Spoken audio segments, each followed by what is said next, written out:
Good morning, I'm Craig Negrelli. It's Tuesday, April 29th, 2025, and these are your Unbiased Updates. Tariff rollbacks. The Trump administration gets set to reward the auto industry. What levies will soon be off the table in an effort to expand car manufacturing here in the U.S.? Also, the Canadian election is over. What the victorious Prime Minister had to say about the United States and the future of the two countries' relationship. From the Straight Arrow News Studio, bringing the stories that matter to you from across the United States and around the world. These are today's Unbiased Updates. President Trump is expected to ease some of his tariffs impacting automakers later today.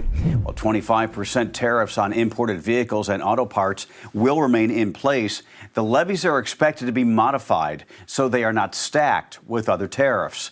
An example a White House spokesperson gave is automakers will not have to pay 25% tariffs on steel and aluminum on top of the tariff on cars and parts. Automakers will also be reimbursed for some of the cost of tariffs on imported parts, up to 3.75% of the value of a new car. That reimbursement will be phased out over 2 years. Commerce Secretary Howard Lutnick is quoted by Fox Business as saying the trade policy is rewarding companies that manufacture domestically while providing runway to manufacturers who have expressed their commitment to invest in America. President Trump will be in Warren, Michigan tonight to make the announcement. Even with these changes, some analysts expect the prices for new and used cars to increase, as well as the cost of repairs and insurance premiums.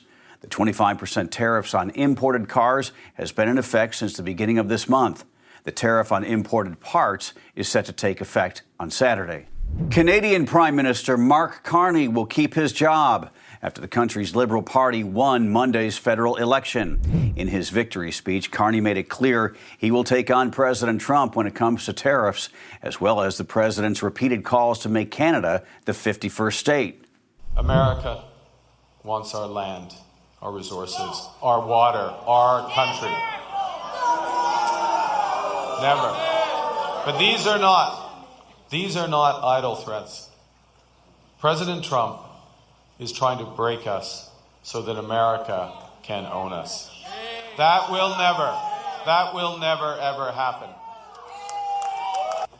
Our old relationship with the United States, a relationship based on steadily increasing integration, is over. We have to look out for ourselves. When I sit down with President Trump, it will be to discuss the future economic and security relationship between two sovereign nations. After polls closed, the Liberals were projected to win more of Parliament's 343 seats than the Conservatives. However, Carney is expected to govern in a minority, with the Liberal Party falling just short of an absolute majority with 167 projected seats. Political experts say President Trump's tariffs and push to take over Canada spurred a surge in nationalism that helped the Liberals win a fourth straight term in power. Earlier in the day, President Trump went on Truth Social calling for the United States and Canada to be one beautiful landmass with no borders and zero tariffs. A horrible tragedy in the Midwest. 4 people, all of them children or teens, are dead after a driver crashed into an after-school center in Illinois Monday afternoon. Witnesses say the car hit people outside the building before plowing into the building, striking victims inside. Officials in Chatham, a village just south of the state capital, Springfield, say all 4 victims are girls between the ages of 4 and 18 years old. In a statement, state police said 3 of the victims were outside the building and 1 inside when the crash happened. Several other people were injured. A medical helicopter took 1 person to the hospital. The driver, who was the only person in the car, also went to the hospital. Authorities have not said whether they believe the crash was intentional. They are still investigating. The governor of Illinois said he is horrified and deeply saddened by the incident. The Trump administration is taking further action against so-called sanctuary cities. Those are cities whose leaders have openly said they will not provide local help to Customs and Immigration Enforcement or Homeland Security to detain immigrants in their cities.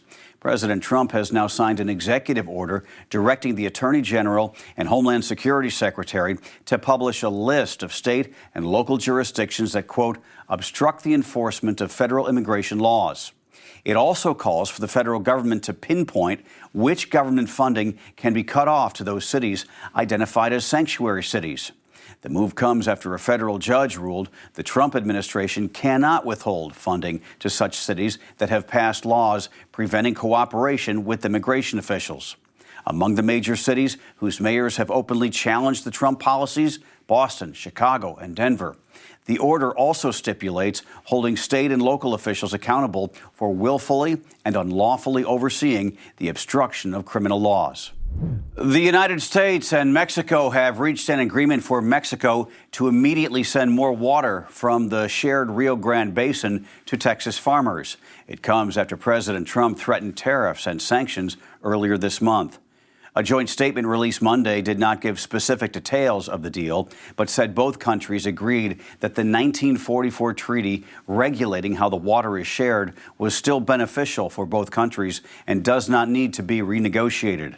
Under the treaty, Mexico must deliver 1.75 million acre-feet of water to the U.S. from 6 tributaries every 5 years, or an average of 350,000 every year.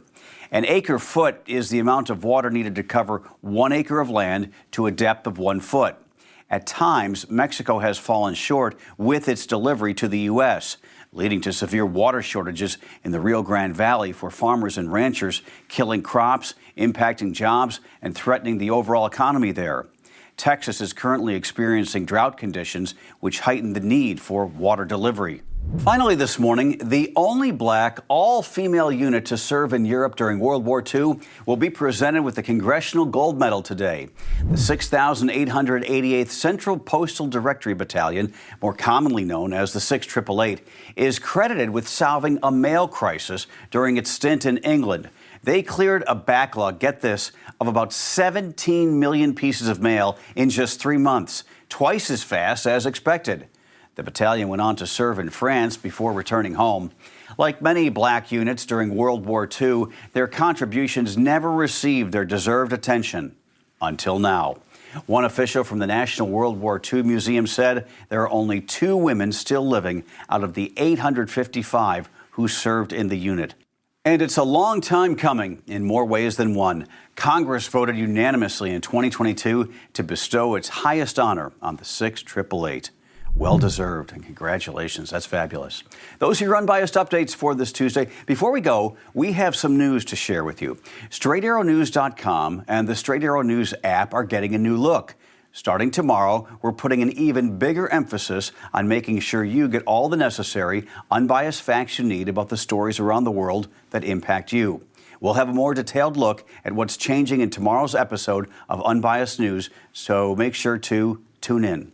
Is it okay if I say please? Please tune in.